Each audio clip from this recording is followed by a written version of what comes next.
Assalamu alaikum. Alhamdulillah, alhamdulillahi rabbil alameen, wassalatu wassalamu ala rasulil kareem. Allahumma salli ala Sayyidina Muhammad wa ala ali sallallahu alayhi. So inshallah, my goal is to try to keep my presentation, inshallah, 20 minutes. As Hussam said, we'll stay here for questions and answers, and I think I can get most of it in there. Both of our presentations are usually about 35 minutes long, so we try our best to shorten them to accommodate the times within the workshop. So just to start off, habits of successful investors. You have probably seen different articles on this, but I'll go through them and then we'll go into depth more about them in future slides. Invest for the long term. That is a very key habit for successful people. Invest early and often. As I look around and I see, mashallah, lots of young faces in the audience, it's excellent because when you see a graph that I'll be sharing, you'll understand why I'm excited. If there's anything I wish my older self could have told my younger self would be to just start investing. Just as soon as I started my first job, no matter how small it was, $10, $50, $25 a month, just to start, set it and forget it. Diversify is always a smart part of investing. Don't try to time the market. This is probably one of the most important things that many people think of. And a graph that was shared today from an article is everyone thinks, the NASDAQ has done great, but if you pull out the top 5 performing stocks from the NASDAQ, Tesla, Microsoft, Google, and a couple of the others, NASDAQ is actually almost negative for the year. So keep that in mind when you think that, hey, I can time the market and just choose one or two and do really well. And if you've been up the last few years because you've been doing it on your own, everyone thinks, oh, I'm such a great investor. There's a saying in the investment industry that says, when the tide rises, all ships go up. So for the last 3, even up to 5 years, the tide has been rising. So I'm not trying to take anything away from individual investors, but it's hard to do that when things get shaky and when the waves start coming in and the tide starts going down. So it's just a good idea to keep that in mind. And this is where it comes into play, because when things start shaking, you have to understand your emotions. Being in the industry, I don't invest in individual stocks. Just because I know as soon as I start seeing the losses, I might just pull out and I might be taking it out at a loss every time and not really be making gains. So I leave it to the experts that have been doing it now, mashallah, for 35 years. Understanding volatility, I think that's core to any investing. Distinguishing between good companies and good investments. They're two different things. One company that comes to mind early on would have been something like a Tesla. Might have been a great company, but whether it was a good investment, especially from a Sharia point of view with debt, would have been hard to, fathom sometimes. Understanding the value and taking advantage of 401k. So with that, alhamdulillah, we started 35 years ago, and I want everyone to imagine that. Imagine 35 years ago, 1985, 1984, around that time, when a group of people very similar to any 5 people in this room got together and said, hey, let's explore this thing that's called Islamic investing. Because what happens, that's about right when my mom took me, I was about 10 years old, to the bank around the corner and said, let's open up an account for you. So I went to the bank and they opened a savings account for me. As we all know, savings accounts have interest, so we had to deal with that. But what was happening to a lot of Muslim clients is when they were going into the bank and they had a lot of money sitting in their checking account, the bankers were telling them, let's move this over to a savings account. And then, if any of the ammus or khalis are like my parents or anyone from my community, then they would take that as open access to do dawah to the teller and explain what interest was and why it's wrong in Islam. That didn't go far because, until guidance came around and changed some things up in the whole industry, things stayed pretty status quo when it came to interest. So when we first started, we started with, as the ayah in the Quran says, you are the best of people raised for the good of mankind. You enjoin good and forbid evil and believe in Allah. So when we started with the forbid evil. And then for the last few years, we've been doing the enjoining good. And I'll get into the details of that right now, inshallah. So when we started, that group of 5 individuals, they went to the ulama that were there at the time. And the leading ulama in North America, again, I want you guys to think about 1984, 1985. Some of you in the room were probably not even born. Alhamdulillah, you're in the right place if you weren't born, because when you see some graphs I'm about to pull up, you'll be really happy that you were here today. But for the ones that were, imagine our community. Right now, Chicago probably has over 100 masjids. Back then, maybe 5, maybe 10, maybe 20 even. Let's push it a little, but you know, it wasn't as much. Now, every time I go out to the grocery store or anything, I see a Muslim. Back then, that was not the case. So the nice thing is, back then, these 5 people had the foresight to be like, okay, you know, our community is growing, let's come up with some other options. And so what they did is they went to the Fiqh Council of North America, the leading Islamic scholars body at the time, and they said, can we invest in this thing called the stock market? And they basically said, what's not haram, and that's where what you see on the screen comes up, is halal. So they said, if you stay away from these companies within the stock market, you can do it, but also you have to stay away from companies with a lot of debt and debt type of securities. And so the group said, okay, great. And then they did something that I give them a lot of credit for. They didn't say what, again, a lot of our communities do. They didn't say, let's go find the best Muslim now to help with our funds. They said, let's go find the best person. And so in Indianapolis, they found this one gentleman named Nicholas Kaiser, who was already very successful in the investment industry. And they said, listen, we have a small company. He wanted to start retirement. They said, you know, it won't take up a lot of your time, but there's restrictions on what you can invest in. And to just go into these restrictions here, you cannot have more than 33% debt to market cap or assets, more than 5% from a secondary source of haram revenue, and more than 45% in accounts receivable. So just to talk about the second thing, I'm going to ask, and there's prizes for this, some participation. What I have up here is a lot of really nice pens. Anyone that's used our pens knows how nice these are. And then in this, and I like to share this only because I'll tell you a story of what happened with this. We have car magnets that help you keep your phone up, so inshallah you don't get a ticket.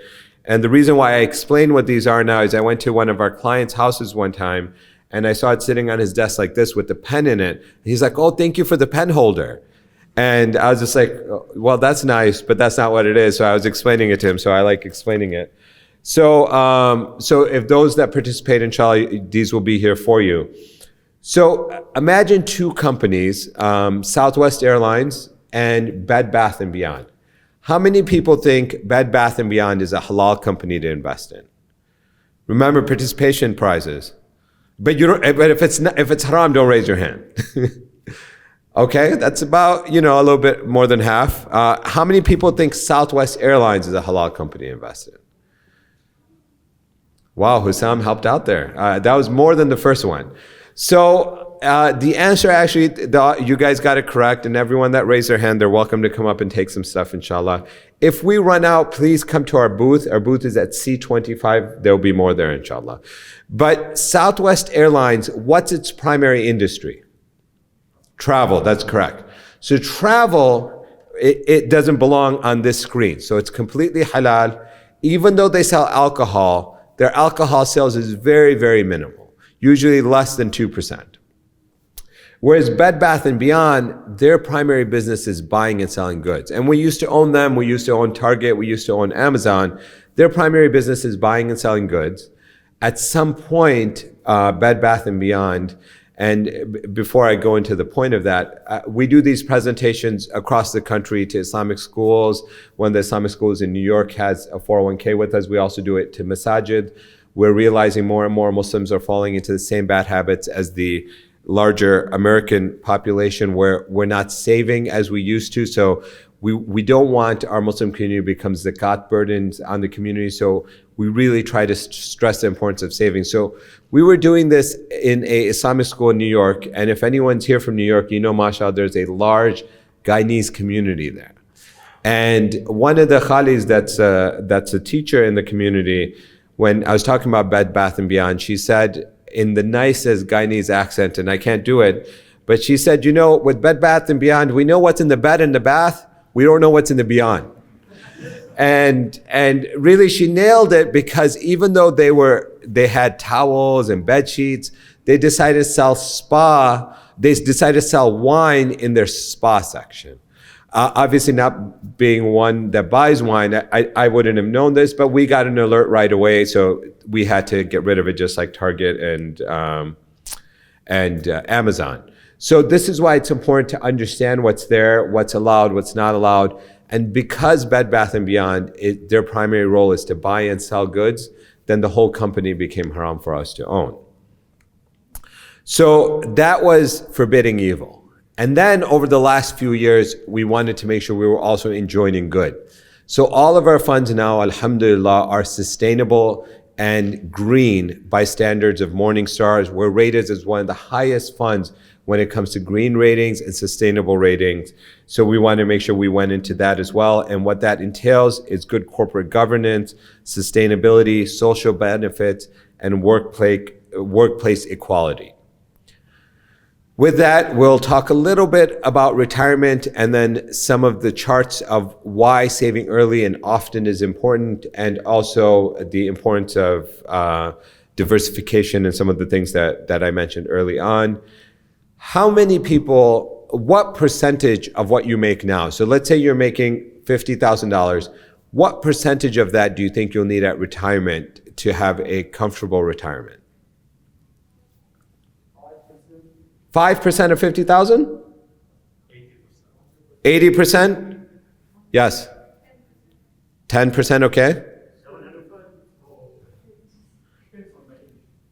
Depends on the age. Okay, so all of those answers are well, not all of them.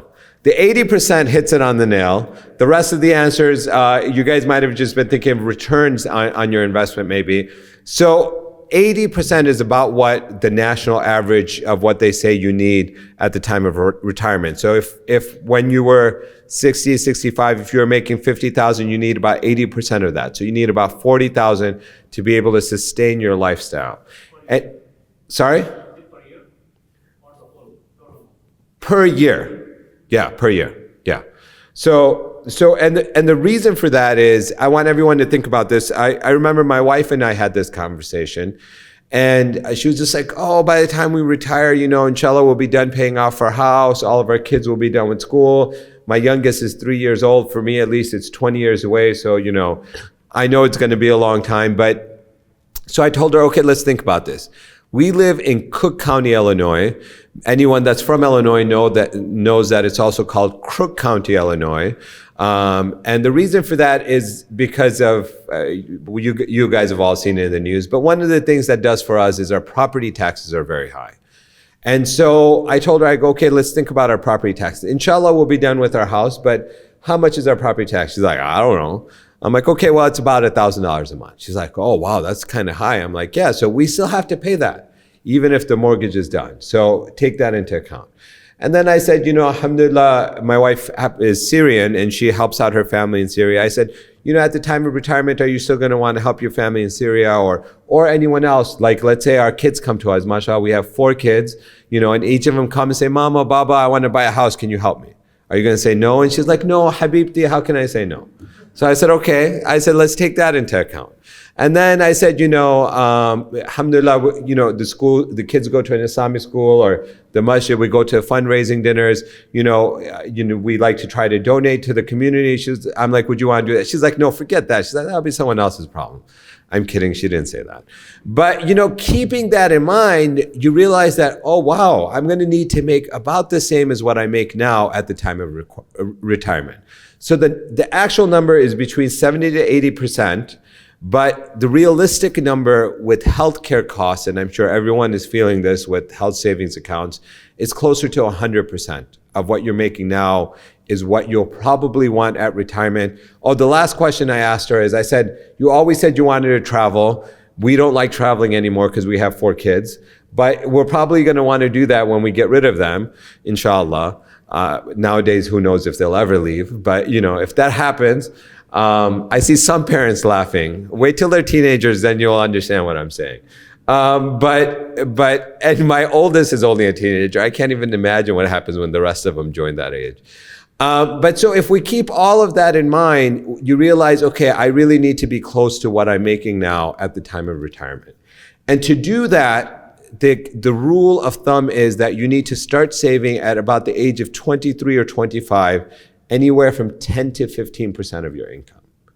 And in case you didn't know what that number was, that's what you should be saying, okay, when I leave this presentation, that's what I'm going to do. Now, why is it important to do that?